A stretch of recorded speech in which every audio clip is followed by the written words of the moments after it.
उन्होंने हेलीकॉप्टर को सड़क के ऊपर लैंड कर दिया। जाएंगे लड़कियां सड़कों पर बैठी हुई नजर आ जाएंगी आपको पूरी। मैं इतना ज़्यादा डर चुका था उस समय, क्योंकि मैंने just cut the phone right now और I will throw your phone out of the train. वो बातें याद दिलवा दी जो कभी मैं भूलना चाहता था हमेशा से। इंडिया में इंडियन इलीगल तरीके से रहेगा। एक इंडियन को इंडिया आने के लिए वीज़ा की जरूरत है। So welcome back guys, how are you, hope you are well. तो पिछली वीडियो में हमने आपको दिखाया सर की जर्नी इंडिया से ब्रिस्बेन सिटीजनशिप तक की, और अगर आपने वो वीडियो नहीं देखी तो आप जाकर देख सकते हैं। और इस वीडियो में हम अपनी उसी वीडियो को आगे बढ़ा रहे हैं और सवाल जवाब का सिलसिला वैसे ही दोबारा शुरू करने जा रहे हैं। और सर क्या कैसे हैं? बहुत मज़ा आया था लास्ट वीडियो में। आई थिंक आपने वो वीडियो देखी होगी। आई थिंक DSN व्लॉग और तेजस पेंडू के नाम पर जो चैनल है, उन दोनों चैनल्स पे आपने वो वीडियो देखी होगी। आपका प्यार हमें मिल रहा है, हमें बहुत अच्छा लग रहा है। ऐसे ही मिलता रहे और बहुत सारी बातें तेजस के साथ हम करते रहेंगे। स्टार्ट कर रहे हैं बिल्कुल, और काफ़ी राज खोलेंगे ऑस्ट्रेलिया के बारे में। यस बिल्कुल। सवाल मेरा सर से ये है कि जैसे आपने बताया कि आपकी PR होगी सिर्फ 5 साल में, और सिटीजनशिप आपको कितने साल बाद मिल गई थी? PR और सिटीजनशिप के बीच में आपको थोड़ा सा टाइम लगाना पड़ता है। जैसे कि अगर आप 5 साल से ऑस्ट्रेलिया में रह रहे हैं जी, तो आप सिटीज़न के लिए एलिजिबल हैं। ओके। तो वो मैंने ऑलरेडी 5 साल मुझे हो चुके थे, तो आई थिंक 5-6 मंथ्स का डिफरेंस था। वो मैंने अप्लाई किया। तो जब तक मेरा वो टाइम पूरा हुआ, मेरा एग्ज़ाम हो गया और सिटीजनशिप आ गई, उसमें कुछ ज़्यादा डिफ़िकल्ट नहीं है, वो सब इजीली हो जाता है। आई थिंक लास्ट वीडियो में मैं बता चुका हूँ कि कैसे सिटीजनशिप मेरा आया था। लेकिन मैं ये पूछना चाहूँगा कि जब आपको PR मिल गई तो फिर सिटीजनशिप का आपको क्या बेनिफिट हुआ, या आपको क्यों ऐसा लगा कि सिटीजनशिप मुझे लेनी चाहिए? वो ऐसा है तेजस कि अगर जब मेरा PR आ गया था तो PR का और सिटीज़न का रूल सब सेम ही है। उसमें सिर्फ एक बड़ा जो डिफरेंस है वो ये है कि PR है आपको एवरी आफ्टर 5 ईयर्स वो आपको रिन्यू करवाना पड़ता है। लेकिन जो सिटीजनशिप है उसमें आपको एक पासपोर्ट मिल जाता है, वैलिड डॉक्यूमेंट मिल जाता है ऑस्ट्रेलिया का। तो वो आप ट्रैवल भी कर सकते हैं कहीं भी विदाउट किसी वीज़ा के। अगर आपको अमेरिका जाना है, कनाडा जाना है, you just book a flight and go to the America, that's it. ये आपका एक होता है, वहाँ पे ऑन अराइवल मिल जाता है। यही एक डिफरेंस है उसके अंदर। अब अगर आप अमेरिका जाना चाहें तो मैं इजीली कभी भी जा सकता हूँ। ऑन अराइवल वीज़ा है मेरा। अमेरिका, कनाडा, बहुत सारी ऐसी कंट्रीज़ हैं जिसके अंदर मैं बिना वीज़ा के जा सकता हूँ। ऑन अराइवल वीज़ा होता है। और जब मेरे को इंडिया आना है, इंडिया आने के लिए मुझे वीज़ा लेना पड़ेगा, क्योंकि मैं अपनी सिटीजनशिप इंडिया की कैंसिल करवा चुका हूँ। अभी इस बार मैं जब इंडिया आया हूँ, दोस्तों ये बहुत एक खतरनाक ये टॉपिक है बिल्कुल, कि जैसे एक इंडियन को इंडिया आने के लिए वीज़ा की जरूरत है, तो ये सब मुझे करना पड़ा। और लेकिन आप OCI भी अप्लाई कर सकते हो, बट मैंने नहीं की क्योंकि टाइम नहीं था मेरे पास। ऑल ऑफ सडन मेरा प्रोग्राम बना आने का, तो मैं ले नहीं पाया था उसको, क्योंकि उसमें तो 3-4 वीक या 8 हफ्ते, मिनिमम 8 हफ्ते लग जाते हैं उसके अंदर। तो वो मैंने लिया नहीं था, तो मेरे को वीज़ा ही लेना पड़ा। और वीज़ा लेने के बाद मैं इंडिया फ्लाई किया। अभी मेरे पास 1 ईयर के वीज़ा है इंडिया में स्टे करने के लिए, पर 3 महीने के बाद मेरे को इन्फॉर्म करना पड़ता है कि मैं थोड़ा अपना स्टे एक्सटेंड कर रहा हूँ, किया है। हाँ जी। तो फिर 1 ईयर के बाद आप यहाँ पर इनलीगल तरीके से इलीगल, हाँ जी, इंडिया में इंडियन इलीगल तरीके से रहेगा 1 साल बाद। बिल्कुल। तो ये है। अभी मेरी एक डॉटर है, वो आई हुई है यहाँ पर, उसका भी वीज़ा लेना पड़ा हमें। हाँ जी, वो बोर्न वहाँ पे हुई, उसका ऑस्ट्रेलियन पासपोर्ट बना, लेकिन जब वो यहाँ पे आई थी फर्स्ट टाइम, उसको भी वीज़ा लेना पड़ा। छोटी सी बच्ची को भी वीज़ा लेना पड़ा। अगर उसका भी वीज़ा एक्सपायर हो जाता है तो वो भी यहाँ पर इलीगल ही रहेगी। हाँ जी, देख तो वो लो सब चीज़ें करनी पड़ती हैं। क्या क्या रूल हैं इंडिया के और अमेरिका के कि इंडियन को ही इंडिया में आने के लिए वीज़ा लेना पड़ा है। तो सर दूसरा सवाल मेरा ये है कि जब आप ऑस्ट्रेलिया में होते हो और कहीं घूमने वगैरह जाते हो या कहीं ऐसी जगह जाते हो जहाँ पर आपको अपनी आइडेंटिफिकेशन दिखानी पड़ती है, तो क्या आप अपना पासपोर्ट हमेशा कैरी रखते हो अपने साथ? अगर आपके पास कुछ वैलिड अदर डॉक्यूमेंट्स हैं, जैसे वहाँ का ड्राइविंग लाइसेंस हो गया, या 18+ एक कार्ड बन जाता है वहाँ से, वो आप बनवा सकते हो। अगर आपके पास वो दोनों चीज़ें नहीं हैं और आप किसी ऐसी जगह पर जा रहे हो जहाँ पर वो आपकी आइडेंटिफिकेशन आपसे पूछेंगे, तो ऑफ कोर्स आपको पासपोर्ट कैरी करना पड़ता है। लेकिन मैंने आज तक अपना पासपोर्ट कभी कैरी किया नहीं है, क्योंकि मेरे पास सब चीज़ें हैं दूसरी अपनी आइडेंटिफिकेशन दिखाने के लिए। मेरे पास मेरा ड्राइविंग लाइसेंस है, क्योंकि मैंने वो ड्राइविंग लाइसेंस वहीं जाकर टेस्ट देकर, हालांकि मैंने इंडिया में कभी गाड़ी नहीं चलाई थी, लेकिन जब मैं वहाँ गया, वहाँ जाके मैंने गाड़ी सीखी, ड्राइविंग लाइसेंस अप्लाई किया। अभी मेरे पास ऑस्ट्रेलिया का ड्राइविंग लाइसेंस भी है। अभी है आपके पास यहाँ पर? हाँ मेरे पास है, मैं कैरी किया हुआ, मैं लेके आया। हाँ बिल्कुल बिल्कुल, मैं वो दिखा सकता हूँ आपको। वो सब कुछ सेम है लेकिन थोड़ा सा डिजिटल है। ये जैसे कि आप देख सकते हैं, ये देखिए, ये इस पर मेरा नंबर लिखा हुआ है, ये मेरा आइडेंटिफिकेशन नंबर है। अगर मेरे पास ये लाइसेंस नहीं भी होगा और मैं ड्राइव कर रहा हूँ, कॉप्स मुझे पकड़ती है, वो सिर्फ ये नंबर डालेंगे और मेरी सारी इन्फॉर्मेशन उनके पास आ जाएगी। और क्या हम ये कैमरे का आगे दिखा सकते हैं? ये नंबर से कोई इश्यू तो नहीं होगा? नहीं, कुछ नहीं होगा, आप दिखा सकते हैं, बिल्कुल अच्छे से दिखा सकते हैं। तो ये देखिए दोस्तों, ये ऐसा कुछ दिखता है ऑस्ट्रेलिया का ड्राइविंग लाइसेंस। और पीछे से भी देखिए आप, ये पीछे ऑस्ट्रेलिया का जो कंट्री है वो प्रिंट की गई है, ऑस्ट्रेलिया कंट्री जैसे ग्लोब में दिखती है और काफ़ी अलग है इंडिया के उससे। हाँ जी, इसके अंदर बस ये चिप लगा हुआ है जी। तो ये जैसे कि आप देख सकते हैं कि इसके अंदर ये चिप है, ये एक चिप है। इंडिया में जो ड्राइविंग लाइसेंस बनता है वो स्टेट वाइज बनता है, और जैसे अगर मैं हरियाणा में रहने वाला हूँ तो मेरे ड्राइविंग लाइसेंस पे लिखा आएगा हरियाणा।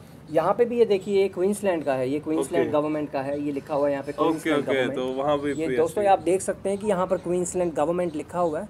जिस भी स्टेट का लाइसेंस होगा आपके पास, वहीं का नाम लिखा होगा, न्यू साउथ वेल्स या साउथ ऑस्ट्रेलिया, ये सब चीज़ें इसके ऊपर मेंशन होती हैं। तो ये सब है, तो ये आप कैरी कर सकते हैं और इजीली कहीं पे भी जा सकते हैं।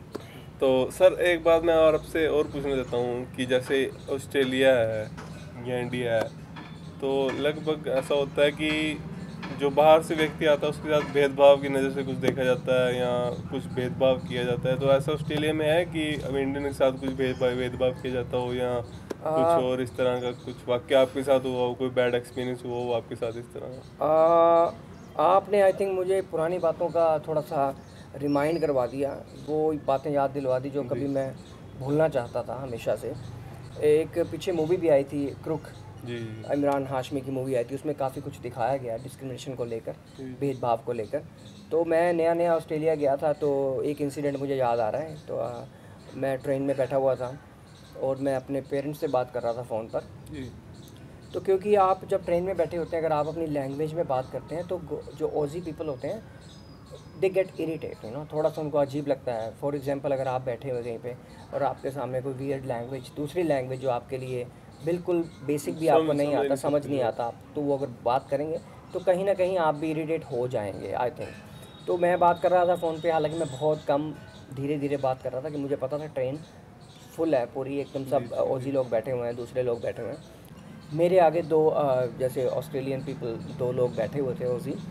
तो मैं बात कर रहा था तो उन्होंने पीछे मुड़कर मुझे बोला कि cut this phone right now. उन्होंने बोला disconnect the phone right now. तो मुझे लगा यार मैं क्यों अपना फ़ोन काटूँ, ठीक है, मैं किसी को डिस्टर्ब नहीं कर रहा हूँ, कुछ नहीं कर रहा हूँ, मैं अपनी बात कर रहा हूँ फ़ोन पे। मैंने नहीं डिस्कनेक्ट किया। देन वो दोबारा से खड़े हुए, मेरी तरफ टर्न किया और मेरे पास आए और मुझसे बोलते हैं कि अभी फ़ोन काटो इसी समय। They were using their own language, my just cut the phone right now or I will throw your phone out of the train. That's what they said to me at that time.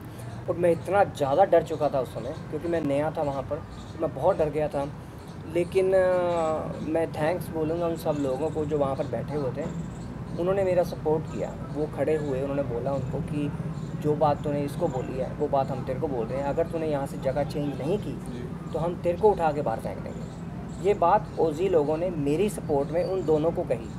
तो ये सब चीज़ें हैं, जहाँ पर बुरे लोग हैं वहाँ पर अच्छे लोग भी हैं, मिलेंगे तो जरूर। हाँ जी बिल्कुल, ऑस्ट्रेलिया में बहुत अच्छे लोग भी हैं और भेदभाव तो सब जगह होता है, चाहे वो इंडिया हो चाहे ऑस्ट्रेलिया हो, वो यहाँ पर भी होता है। तो आई थिंक ये एक इंसिडेंट था मेरे साथ जो हुआ, otherwise everything was all right. दोस्तों ये था सर का ऑस्ट्रेलिया में एक्सपीरियंस, जिससे कि आपको पता चलता है कि अगर आपको अच्छे लोग मिलते हैं तो बुरे लोग भी मिलते हैं, लेकिन कोशिश आपकी ये रहनी चाहिए कि अगर अच्छे लोग आपको मिले तो अच्छे लोगों से आप ज़्यादा से ज़्यादा दोस्ती बनाइए और बुरे लोगों से 4 कदम 10 कदम 20 कदम 50 कदम दूर ही रहिए, क्योंकि नेगेटिव लोग आपको नेगेटिव ही करते हैं, तो ऐसे लोगों से बच कर ही रहिएगा। आपसे और पूछना चाहता हूँ कि इंडिया में वीकेंड तो ऐसे ही निकल जाता है सबका लगभग, जो मेरे हिसाब से है, तो बाहर ऐसा क्या सिस्टम है कि बाहर में वीकेंड कैसा रहता है, या घर में ही बिजी लाइफ ऐसे ही गुजर जाती है कि सुबह उठे भाई काम किया सो गए? यस, ये वीकेंड एक्चुअली वीकेंड का बहुत वेट होता है सबको वहाँ पर, खासकर ऑजीज़ को, जो वहाँ के लोग हैं उनको वीकेंड का बहुत वेट होता है। हम जैसे लोग तो चलो इंडियंस हैं, हम बाहर गए हैं, दूसरी कंट्रीज़ में गए हैं, ज़्यादा से ज़्यादा सैटरडे संडे को अगर हमारा ऑफ है तो हम अपनी फैमिली के साथ गैदरिंग कर लेंगे, आउटिंग कर लेंगे, बाहर चले जाएंगे। लेकिन जो सिंगल्स हैं वहाँ पर, सिंगल बॉयज़ गर्ल्स हैं या वहाँ के जो ऑजी लोग हैं, उनका वीकेंड ये होता है कि फ्राइडे इवनिंग को उनका सैलरी आ जाता है अकाउंट में, और सैटरडे को उनका प्लान होता है कि हाँ सैटरडे को हमें कहाँ पे आउटिंग करनी है, कौन से क्लबिंग में जाना है, कौन से क्लब में जाना है, कहाँ डांस करना है, कहाँ खाना खाना है, कौन सी दारू पीनी है, कौन सी बियर पीनी है, ये सारा प्लान उनका होता है। और संडे उनका प्लान होता है कि रेस्ट करना है, हैंगओवर हो गया, उसको आराम से घर पे रह के मंडे के लिए रेडी होना, ये सब उनकी रूटीन होती है। और आप मानेंगे नहीं तेजस, सैटरडे नाइट को मैंने कितनी बार देखा है, जैसे मैं कभी पार्ट टाइम जॉब करता हूँ रेस्टोरेंट में, जब मैं रेस्टोरेंट से वापस आ रहा होता हूँ 10-11 बजे रात को, और मेरे को वैली में से निकलना पड़ता है। वैली एक जगह है वहाँ पे जहाँ पे सारे क्लब हैं, डिस्कोस हैं, सारे डांस के फ्लोर वगैरह सब कुछ है वहाँ पे, बहुत सारे रेस्टोरेंट्स हैं। वहाँ से निकलते हैं तो आप मानोगे लड़के और लड़कियाँ सब सड़कों पर होते हैं, और उनका क्लोथिंग स्टाइल बहुत डिफरेंट होता है, ठीक है। वो सब आपको सड़कों पर मिल जाएंगे, ड्रिंक के उसमें पूरा टॉक्सिक होकर घिरे हुए मिल जाएंगे। लड़कियां सड़कों पर बैठी हुई नज़र आ जाएंगी आपको पूरी लाइन में, बहुत सारे। तो वो सब आपको देखने को मिलता है वहाँ पे। और डेकोरेशन बहुत ज़्यादा होती है, चारों तरफ लाइटिंग, इंजॉय, पार्टी, बस पार्टी कर रहे होते हैं वो। तो ये सब चीज़ें अच्छी लगती हैं देख के, बस दूर से देख कर अच्छी लगती हैं। पास नहीं हम जाते वहाँ पे, डिस्को विस्को में मैं बहुत कम गया हूँ, क्योंकि अपन को तो बहुत डर लगता है वहाँ पे, फाइटिंग भी हो जाता है, लड़ाई भी होती है, क्योंकि सबने ड्रिंक की होती है, किसी का कुछ पता नहीं कौन। तो ये सब चीज़ें आई थिंक नहीं, मैं नहीं कर पाऊँगा। तो ये सब माहौल होता है वहाँ पे सैटरडे को। तो सर आपने जैसे कि बताया वहाँ पर फाइट वगैरह होती है, और ऐसे कई एक्सीडेंट वगैरह भी हो जाते होंगे। तो एक्सीडेंट हो जाते हैं बिल्कुल, जैसे कि नॉर्मल रोड है, गाड़ियाँ चल रही हैं, तो एक्सीडेंट तो होने लाजमी है, क्योंकि अगर जिन्होंने किसी ने ड्रिंक भी की हुई है, अगर पार्टी से कोई जा रहा है, किसी ने ड्रिंक की हुई है, अगर जो और अगर कोई व्यक्ति जो है विदाउट ड्रिंक जा रहा है, अगर वो उसमें ठोक दे या किसी को कोई इंजरी हो जाए, तो जान की वहाँ कितनी परवाह है? जान की वहाँ पे मैं आपको तेजस एक छोटे से एग्जांपल से बताऊंगा, क्योंकि ये एक बहुत बड़ा टॉपिक है मेडिकल और हेल्थ को लेकर। एक छोटा सा इंसिडेंट बता देता हूँ। एक थोड़ा टाइम पहले वहाँ पे एक क्रैश हुआ था, तो जो हॉस्पिटल था वहाँ से काफ़ी दूर था और ट्रैफिक ज़्यादा था। लॉकडाउन के बाद की बात है, जब लॉकडाउन हुआ था ऑस्ट्रेलिया में, उसके बाद की बात है। तो एक क्रैश हुआ वहाँ पर, और आप मानोगे एक जान बचाने के लिए उन्होंने हेलीकॉप्टर को सड़क के ऊपर लैंड कर दिया, मेन सड़क के ऊपर लाकर बीच में ट्रैफिक के लैंड कर दिया उस बंदे को बचाने के। वहाँ से ट्रांसफ़र किया हॉस्पिटल में, और वहाँ से उन्होंने उसकी जान बचाई। तो ये मैं आपको बता सकता हूँ कि आप सोच सकते हो, और मेरे व्यूअर भी ये सोच सकते हैं कि एक आदमी की जान बचाने के लिए, लाइफ बचाने के लिए, अगर वो हेलीकॉप्टर को सड़क पर उतार सकते हैं तो वो कुछ भी कर सकते हैं। देखिए दोस्तों, वहाँ पर जान की कितनी परवाह है कि एक व्यक्ति को सिर्फ बचाने के लिए हेलीकॉप्टर सड़क पर उतार दिया गया। और अब मैं सर से ये पूछूंगा कि एक स्टूडेंट लाइफ में और एक पीआर की लाइफ में क्या डिफरेंस है ऑस्ट्रेलिया में? सर देखो तेजस, जो स्टूडेंट लाइफ है वो थोड़ी सी हार्ड, मैं बोल सकता हूँ थोड़ी सी हार्ड है, क्योंकि आपको सब कुछ करना है जी। आपको जॉब करनी है, आपको कॉलेज जाना है, कॉलेज के अंदर आपकी असाइनमेंट्स होती हैं, स्टडी होती है, वो भी आपको करनी है। डिपेंड करता है आप कौन सी स्टडी कर रहे हो, ठीक है, वो सब चीज़ें करनी है। और पीआर के बाद थोड़ा सा रिलीफ है। सबसे पहले ये रिलीफ होता है कि आपका जो स्टूडेंट लाइफ है वो ख़त्म हो जाती है, आपको कॉलेज नहीं जाना पड़ता। एक बहुत बड़ा स्ट्रेस आपका वहाँ पर सेटल होने का वो फिनिश हो जाता है। कहीं ना कहीं आपकी लाइफ वहाँ पर सेटल हो चुकी है पीआर के बाद। और मेडिकल की जो आपको मिल जाती है वहाँ पर बेनिफिट वो है, दूसरी चीज़ें हैं, बहुत सारी चीज़ें आपको मिल जाती हैं। ये भी एक बहुत बड़ा टॉपिक है, तो ये सब चीज़ें मैं एक ही वीडियो में बता नहीं पाऊँगा। तो इसके लिए मेरे व्यूअर्स को और आपके व्यूअर्स को हमें देखना पड़ेगा, और मैं धीरे आती रहेंगी बहुत सारी वीडियो, अभी इतनी क्या जल्दी है यार।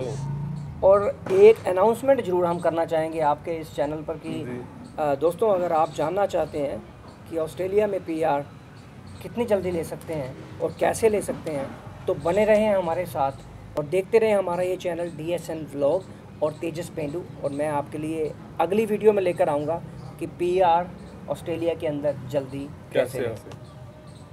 थैंक यू दोस्तों, इस वीडियो में इतना ही, फिर मिलते हैं अगली वीडियो में। सर से मुलाकात होती रहेगी, अभी तो सर इंडिया में ही है। तो थैंक यू दोस्तों, थैंक यू। और मिलेंगे आपसे अगली वीडियो में बहुत जल्द, और बहुत सारी बातें आपके लिए लेकर आएंगे। पर आप देखते रहें हमारा चैनल और सब्सक्राइब, लाइक, शेयर ज़रूर करें, क्योंकि और हंसते रहें। आपकी पंच लाइन, हंसते रहें, हंसाते रहें, क्योंकि आपकी स्माइल से दुनिया बदल सकती है। दुनिया बदल सकती है।